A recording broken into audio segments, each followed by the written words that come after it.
नमस्कार। आज हम कक्षा 12वीं के सचिव कार्य पद्धति इस विषय के अंतर्गत अध्याय दूसरा निगमित वित्त के स्रोत, इस अध्याय में आज हम पढ़ेंगे ऋण पूंजी के प्रकार। ऋण पूंजी का पहला प्रकार ऋण पत्र, इसके संबंध में हम पिछले वीडियो में पढ़ चुके हैं। आज हम दूसरे क्रमांक का प्रकार पढ़ेंगे, वह है बॉन्ड्स, और तीसरे प्रकार का सार्वजनिक जमाएं तथा जन निक्षेप। तो सबसे पहले हम शुरू करते हैं बॉन्ड्स। तो बॉन्ड्स का अर्थ क्या होता है, सबसे पहले हम उसका अर्थ देख लेते हैं, फिर उसके बाद में परिभाषा और विशेषताएं देखेंगे।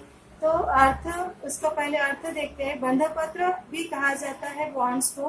तो बंध पत्र अथवा बॉन्ड्स एक ऋण प्रतिभूति होती है। जिस प्रकार ऋण पत्र एक ऋण प्रतिभूति होती है, उसी प्रकार बॉन्ड्स भी एक ऋण प्रतिभूति है, जिसका कि ब्याज दर निश्चित होता है और कंपनी को लाभ न होने पर भी इस पर ब्याज का भुगतान कंपनी को करना पड़ता है। तो बंध पत्र ये कंपनी के लेनदार होते हैं, जबकि यह स्वामी नहीं होते हैं। ये स्वामी नहीं होने के कारण इन्हें सामान्य सभा में उपस्थित रहने का भी अधिकार नहीं होता है। तो स्वामी कौन होते हैं? स्वामी कंपनी के अंशधारी होते हैं, जिन्हें सामान्य सभा में उपस्थित रहने का अधिकार भी होता है और मतदान करने का अधिकार भी होता है। लेकिन बॉन्ड्स के जो बंध पत्रधारी होते हैं, इन्हें सभा में उपस्थित रहने का अधिकार होता है, न ही इन्हें मतदान करने का अधिकार होता है। इन्हें एक निश्चित दर से ब्याज प्राप्त करने का अधिकार होता है। अब हम इसकी परिभाषा देखते हैं। वेबस्टर शब्दकोश के अनुसार इसकी परिभाषा इस प्रकार दी गई है। बॉन्ड्स का तात्पर्य सरकार अथवा व्यवसायिक फर्म द्वारा निर्गमित ऐसे ब्याज वहन करने वाले प्रमाण पत्र से है, जिसमें निश्चित धनराशि का एक विहित समय पर धारक को शोधन करने का वचन दिया जाता है। तो यहाँ पर बॉन्ड्स जो होते हैं, यह किसी भी सरकार के द्वारा या फिर कंपनी यानी कि व्यवसायिक फर्म के द्वारा निर्गमित किए जा सकते हैं। तो इसके ऊपर में कंपनी के द्वारा एक निश्चित दर से ब्याज दिया जाता है और इसके लिए एक प्रमाण पत्र निर्गमित किया जाता है, जिसमें पूर्व निर्धारित शर्तों का उल्लेख होता है और उसमें उल्लेखित धनराशि को विहित समय में यानी कि निर्धारित समय में धारक को भुगतान करने का वचन दिया जाता है। यानी कि बॉन्ड्स की परिभाषा में यह दिया गया है कि किसी भी सरकार या किसी भी कंपनी के द्वारा इनका निर्गमन किया जा सकता है और इन पर एक निश्चित दर से ब्याज दिया जाता है, और जिसके लिए कंपनी के द्वारा एक प्रमाण पत्र निर्गमित किया जाता है और उसमें धारक को उसके द्वारा प्रदान की गई राशि का भुगतान करने का वचन दिया होता है। अब हम देखेंगे बॉन्ड्स की विशेषताएं क्या होती है। तो बॉन्ड्स की पहली विशेषता है वित्त की पूर्ति। जब कभी कंपनी को दीर्घकालीन ऋण की आवश्यकता होती है, जैसे कि 5 साल, 10 साल, 15 साल या उससे अधिक, तो कंपनी बॉन्ड्स का निर्गमन करके ऋण प्राप्त कर सकती है। अर्थात बॉन्ड्स ये वित्त पूर्ति का एक स्रोत है, यानी कि ऋण पूंजी का एक अच्छा स्रोत है। नंबर दूसरा है निवेशक का दर्जा। बॉन्ड्स के जो धारक होते हैं उसे निवेशक कहा जाता है। तो उसका दर्जा क्या होता है, वह कंपनी में उसका क्या स्टेटस होता है, वह एक उत्तम वर्ण होता है कंपनी के लिए और वह कंपनी का एक लेनदार होता है। तो ऐसे समय में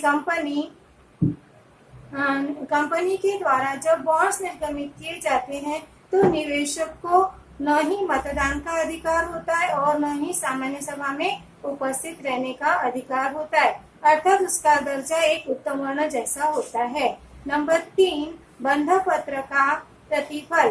बंध पत्र पर प्रतिफल यानी कि प्रतिफल का अर्थ यहाँ पर उसे प्राप्त होने वाली आय से है। जब हम कहीं पर अपनी बचत या अपनी धनराशि किसी कंपनी में, किसी प्रतिभूति में लगाते हैं, तो उस पर निश्चित ही हमें आय की अपेक्षा होती है। तो बॉन्ड्स के ऊपर में जो प्रतिफल प्राप्त होता है यानी कि आय प्राप्त होती है उसे ब्याज कहते हैं, जिसका की दर निश्चित होता है। यह दर निश्चित पहले ही कर दिया जाता है जब बॉन्ड्स निर्गमित किए जाते हैं कंपनी के द्वारा। तो जब बॉन्ड्स का प्रतिफल जो होता है यह निश्चित होता है और कंपनी को लाभ न होने पर भी इसका भुगतान करना पड़ता है और इसे ब्याज कहते हैं। बॉन्ड्स के ऊपर बॉन्ड धारकों को ब्याज प्राप्त होता है। तो अब ये हो गई तीसरी विशेषता। उसके बाद में चौथी विशेषता है शोधन। बॉन्ड्स के जो राशि धनराशि व्यवसाय में लगाई गई है बॉन्ड धारकों के द्वारा, उसका शोधन तो उन्हें करना ही पड़ता है। तो यह धनराशि का शोधन कब किया जाएगा? तो यह शोधन बॉन्ड्स की जो समयावधि पहले से ही निर्धारित है उसके समापन पर इनका भुगतान कर दिया जाता है। तो ये हो गई बॉन्ड्स की विशेषताएं। ये हो गया तीसरा प्रकार ऋण पूंजी का। अब हम पढ़ेंगे तीसरा प्रकार सार्वजनिक जमाएं अथवा जननिक्षेप, जिसे इंग्लिश में पब्लिक डिपॉजिट कहते हैं। तो ये जननिक्षेप क्या होते हैं?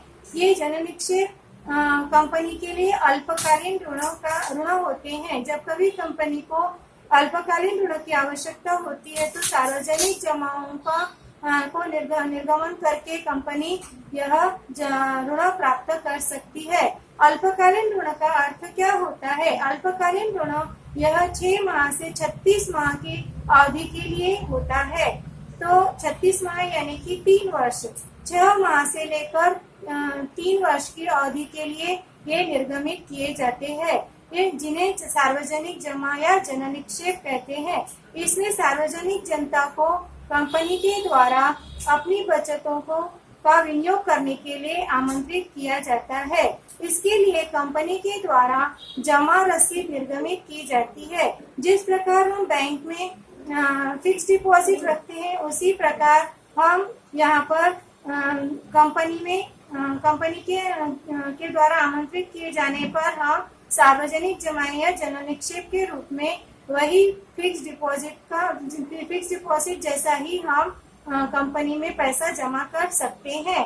तो इसके ऊपर में कंपनी के द्वारा एक निश्चित दर से ब्याज दिया जाता है और इससे संबंधित सारी शर्तों का उल्लेख उसके द्वारा जमा के लिए एक जमा रसीद निर्गमित की जाती है उसमें किया जाता है।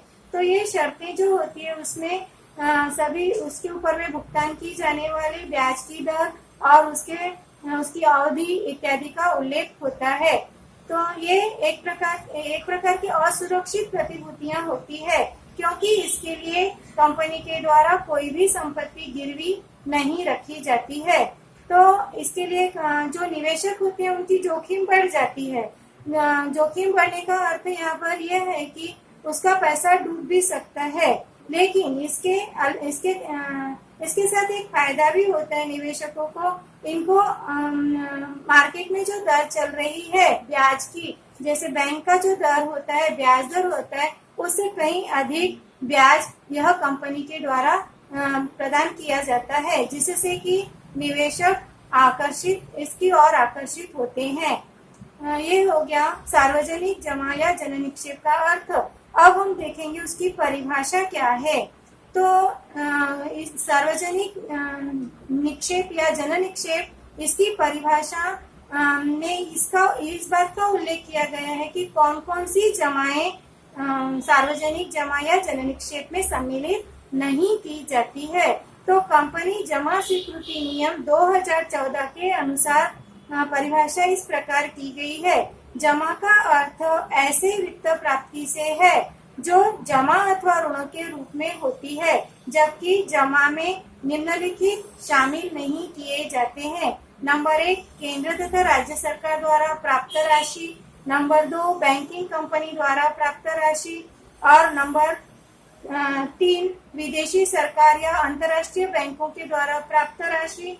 उसी प्रकार नंबर 4 अन्य कंपनियों के द्वारा प्राप्त राशि। नंबर 5 वाणिज्यिक पत्रों को निर्गमन करके प्राप्त की गई राशि। और नंबर 6 है बॉन्ड्स के द्वारा प्राप्त की गई राशि। और नंबर 7 है ट्रस्ट के द्वारा प्राप्त राशि, यानी कि जो ट्रस्ट होती है, यदि उसने कंपनी में पैसा जमा किया है तो वह जमा निक्षेप नहीं कहलाएगा या जन निक्षेप नहीं कहलाएगा।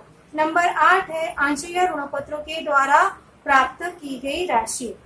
तो यह जो 8 प्रकार की जमाएं हैं वह जन निक्षेप के अंतर्गत समाविष्ट नहीं की जाती है, ऐसा कंपनी जमा स्वीकृति नियम 2014 में दी गई जन निक्षेप की परिभाषा में कहा गया है। तो अगले वीडियो में हम पढ़ेंगे संस्थागत वित्त। और तब तक के लिए नमस्कार, धन्यवाद।